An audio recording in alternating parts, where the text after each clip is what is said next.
Bismillahirrahmanirrahim. Alhamdulillahi rabbil alamin. Allahumma salli wa sallim ala sayyidina Muhammadin wa ala ali sayyidina Muhammadin. Qala al-muallifu al-syekh Muhammad Al-Khudari Bik bin Al-Marhum Al-Syekh Afifi Al-Bajuri fi kitabihi Nurul Yaqin fi sirati Sayyidil Mursalin rahimahullahu ta'ala wa nafa'na bihi wa bi'ulumihi fid din wa dunya wal akhirah. Amin. Nah, kemarin kita membahas masih tentang permulaan wahyu. Nah, ada kemarin Abu Ya cerita tentang Raja Heraklius. Ya, betul ya? Heraklius. Nah, jadi yang Abu Ya salah cerita, mungkin kemarin lupa Abu Ya itu ya. Yang tentang sahabat Nabi berdakwah sampai ke kerajaan Heraklius, bukan raja Majusi ya, tapi Heraklius. Hercules. Heraklius.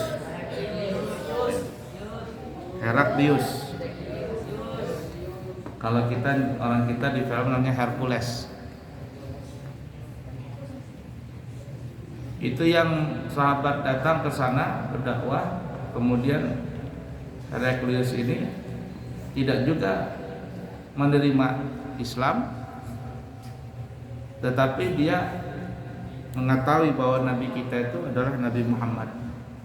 Lalu yang kita ceritakan kemarin, Heraklius menunjukkan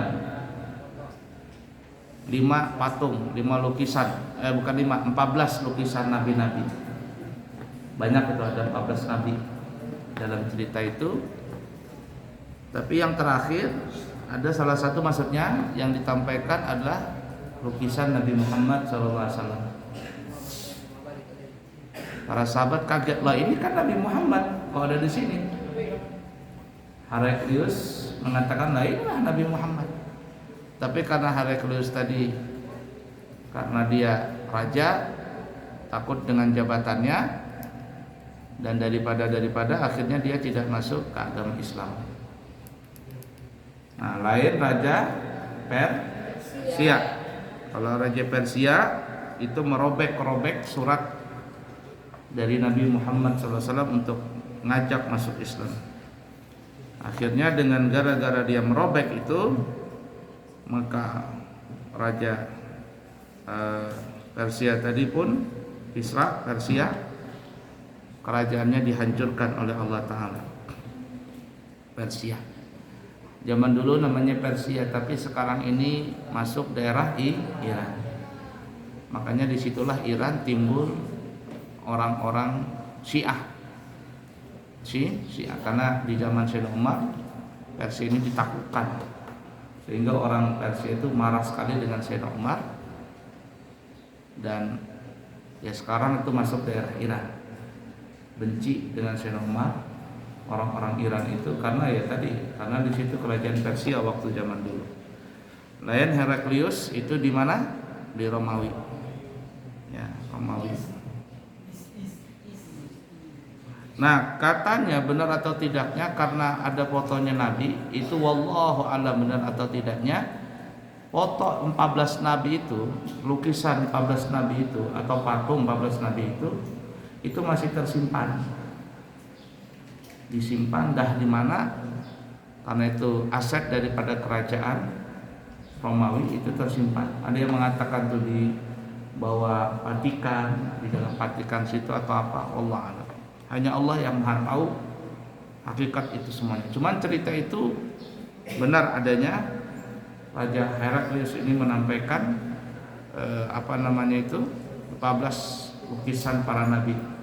Termasuk di situ adalah Nabi kita Muhammad sallallahu alaihi wasallam. Padahal Raja Heraklius belum pernah bertemu dengan Nabi. Kenapa? Karena sangat jelas sekali di dalam kitab Injil atau Taurat sifat bentuk Nabi Muhammad sallallahu alaihi wasallam. Syama'ilul Muhammadiyah, bentuk fisik karakter Nabi Muhammad. Nah, ya, begitu juga di Raja Najasyi. Kalau Raja Najasyi Habasyah, Ethiopia itu Islam ya. Meninggal dalam keadaan Islam, dan itulah Nabi akhirnya ketika mendengar kabar itu Nabi melaksanakan sholat gaib. Nah, kemudian adapun di Mesir Muqawqis, yaitu Raja Mesir Muqawqis. Alhamdulillah sekarang di Mesir sudah Islam semuanya. Mesir itu anak-anak ya, Mesir itu sebenarnya masuk daerah Afrika. Mesir itu masuk daerah Afrika, tapi orang Mesir nggak mau dibilang Afrika, padahal dia punya negara itu masuk Jazirah Afrika. Tapi orang Mesir nggak mau dibilang Afrika. Kenapa? Karena orang Mesir ganteng-ganteng, ya ganteng-ganteng.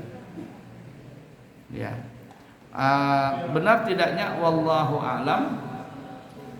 Benar tidaknya wallahu alam. Ada Buya lihat di media sosial patung Fir'aun, mumi Fir'aun maksudnya. Apakah itu Fir'aun di zaman Nabi Musa atau tidak, wallahu alam. Jasadnya Fir'aun yang dimuseumkan itu sampai sekarang ada. Terlepas benar atau tidaknya, atau asli atau tidaknya Fir'aun itu yang di zaman Musa atau tidak, wallahu alam. Karena Fir'aun itu bukan nama orang ya. Fir'aun itu adalah gelar raja. Seperti tadi Heraklius itu di Romawi. Kalau Kaisar di Muqawqis di Mesir. Kalau di Persia Kisra, Raja Kisra. Nah, kalau di Jawa dulu namanya Hamengkubuwono sampai sekarang Hamengkubuwono. Kalau di Kutai raja apa namanya itu? Ada gelar-gelarnya. Nah, Fir'aun itu bukan nama orang tapi nama gelar raja. Ada Buya lihat di media sosial patung jasadnya Fir'aun itu di yang keriput itu di komputer entah gimana tuh dibentuk jasad badannya itu. Dibentuk jasad badannya. Kalau seandainya Fir'aun zaman dulu itu hidup, ya, ini patung jasadnya Fir'aun ini. Diperkirakan bentuk Fir'aun zaman dulu begitu. Jadi dikasih komputer daging. Jadilah Fir'aun zaman dulu. Bentuknya apa itu? Kulitnya apa? Hitam.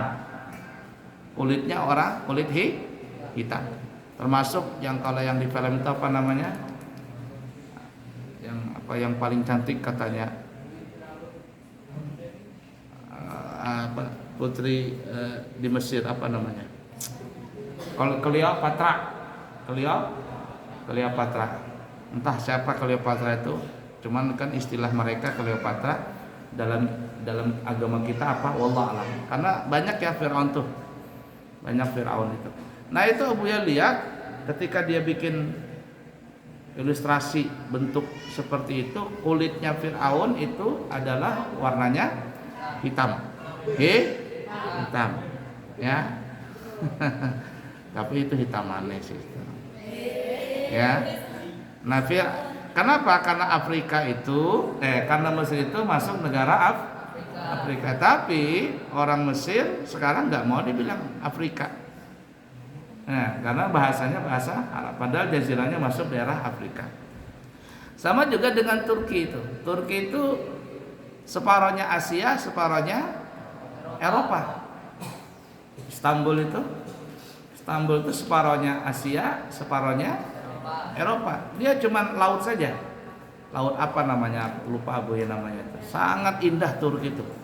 negaranya sangat indah, orangnya ganteng-ganteng, ya ganteng-ganteng, perempuannya cantik-cantik, laki-lakinya ganteng-ganteng, orang Turki itu, ya. Tapi orang Turki, ya, negara Turki itu walaupun masuk negara Eropa, tapi orang Eropa nggak mau mengatakan Turki itu Eropa. Nggak mau katanya, kami nggak mau mengatakan orang Turki itu Eropa. Kenapa? Karena Turki mayoritas agamanya adalah agama Islam. Padahal dia separohnya Eropa, separohnya Asia. Nah sekarang orang banyak lagi ke Turki. Ya, bulan 1 sampai bulan 3 ini banyak orang ke Turki. Kenapa? Karena ada gunung salju di sana, di Uludak. Pak Uludak, Gunung Uludak. Di situ ada main salju. Jadi umrah plus Turki ke Uludak situ. Nah, Turki itu Islam, tapi gayanya sekuler. Arti sekuler itu mereka kehidupannya gaya Eropa.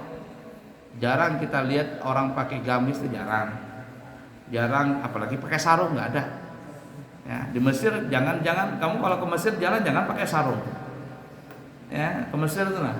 Jalan-jalan di kota pakai sarung diketawain orang. Orang pakai sarung di tengah jalan itu aib di Mesir. Kenapa? Karena sarung itu untuk tidur. Untuk bersama istri.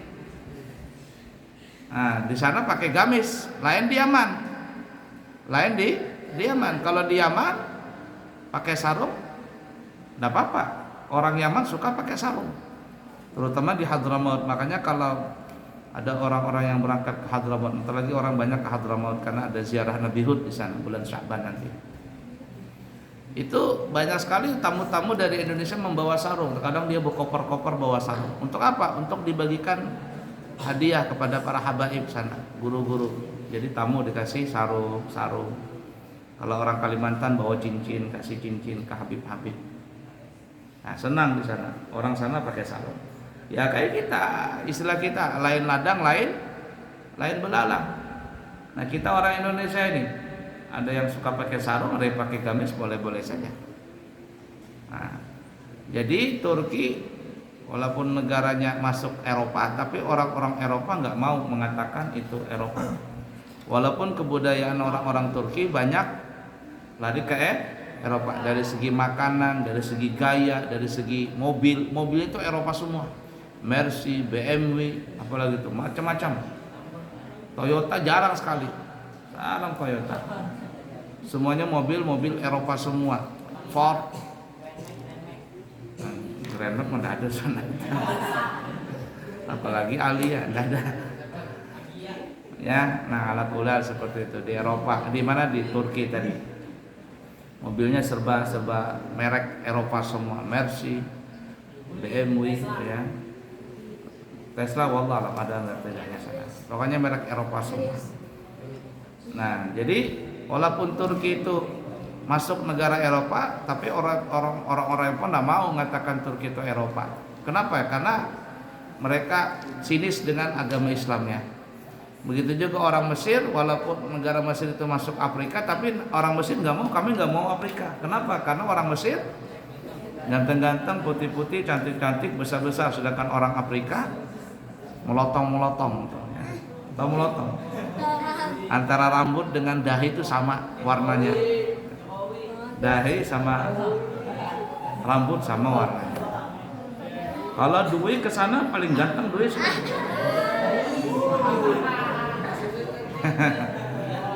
Cakep gitu ya, insyaallah. Orang Afrika tuh lucu, Abu ya, teman Afrika tuh banyak sekamar itu. Ada dari Tanzania, ada dari Nigeria, ada dari macam-macam, dari Perancis, dari mana-mana itu. Hitam-hitam orangnya. Cuman ada keunikan orang Afrika itu apa ya? Satu, suaranya bagus, hampir semuanya bagus semua orang Afrika. Yang kedua, lidahnya lembek sekali, lembut. Jadi orang Afrika itu bahasa apa saja dia mudah. Bahasa apa saja dia mudah untuk mengikutinya. bahasa Indonesia dia gampang belajar, bahasa Inggris gampang dia belajar. Lidahnya itu sangatlah lembut Allah ciptakan. Jadi kalau dia berbahasa apa saja fasih dia mengucapkan itu. Sangat fasih. Lain orang India susah dia baca. Ada yang orang India lagu barat ada pernah nonton di media sosial.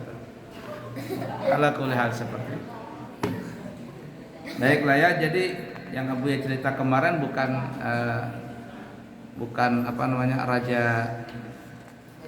Najasyi ya, tetapi Raja Heraklius yang 14 lukisan para nabi itu. Baik, buka halaman 50, kita lanjutkan. Bismillahirrahmanirrahim. Pada suatu hari ketika Nabi Muhammad sallallahu alaihi wasallam, ikutin semuanya supaya paham, supaya semangat, jangan mengantuk. Sedang berada di dalam Gua Hira, tiba-tiba muncullah seseorang, lalu berkata kepadanya, bergembiralah wahai Muhammad, aku adalah Jibril dan engkau adalah utusan Allah untuk umat ini. Kemudian malaikat Jibril berkata kepadanya, Iqra, bacalah. Nabi Muhammad, bacalah wahai Muhammad. Nabi Muhammad SAW menjawab, Ma ana biqari'in, aku tidak bisa membaca. Karena memang Nabi Muhammad adalah seorang ummi, buta huruf, yang belum pernah belajar membaca. Nah, Nabi kita itu digelar namanya An-Nabiyul Ummiyu. Wa sallallahu ala sayyidina Muhammadin nabiyil ummiyi wa ala alihi wa sahbihi wa sallim. Nabi ummi. Kenapa disebut Nabi ummi? Artinya adalah nabi yang buta huruf. Nabi yang tidak bisa membaca dan tidak bisa menulis. Cuman perhatikan ini. Tidak bisa membaca dan tidak bisa menulis buat Nabi Muhammad SAW itu bukan menjadi hinaan, bukan menjadi kekurangan, bukan menjadi cemoohan, tetapi itu menjadi kemuliaan bagi Nabi Muhammad. Beda dengan kita. Kalau kita tidak bisa baca, tidak bisa nulis, apalagi hidup di zaman sekarang ini, zaman digital, zaman HP, Android, bingung kita. Tapi Nabi Muhammad tidak bisa baca, tidak bisa nulis itu menjadi satu karunia sebagai dalil buat Nabi Muhammad. Kenapa? Karena kalau seandainya Nabi kita itu bisa membaca saja atau bisa menulis saja, apalagi bisa membaca dan menulis, maka orang-orang kafir akan mengatakan Al-Quran itu adalah buatan Nabi Muhammad. Tapi ketika mereka tahu bahwa Nabi kita tidak bisa membaca dan tidak bisa menulis, mereka bingung. Lalu mau mengatakan apa Al-Quran ini? Maka mereka mau tidak mau meyakini bahwa Al-Quran itu adalah firman Allah. Karena Nabi tidak bisa baca, tidak bisa nulis. Itu menjadi kemuliaan buat Nabi kita. Jadi orang kafir sudah mati kutu, tidak bisa lagi menuduh macam-macam kepada Nabi Muhammad. Oleh karenanya para ulama bersepakat mukjizat Nabi kita Muhammad sallallahu alaihi wasallam itu yang paling besar, yang paling mulia adalah kalau Nabi belah bulan itu dulu kita nggak ngelihat, walaupun ada fotonya di antariksa sana. Ada astronot yang mengabadikan bulan itu ada retak, dan itu dikatakan ini bulan pernah terbelah. Yang memoto itu akhirnya masuk Islam setelah dia membaca surah Al-Qamar.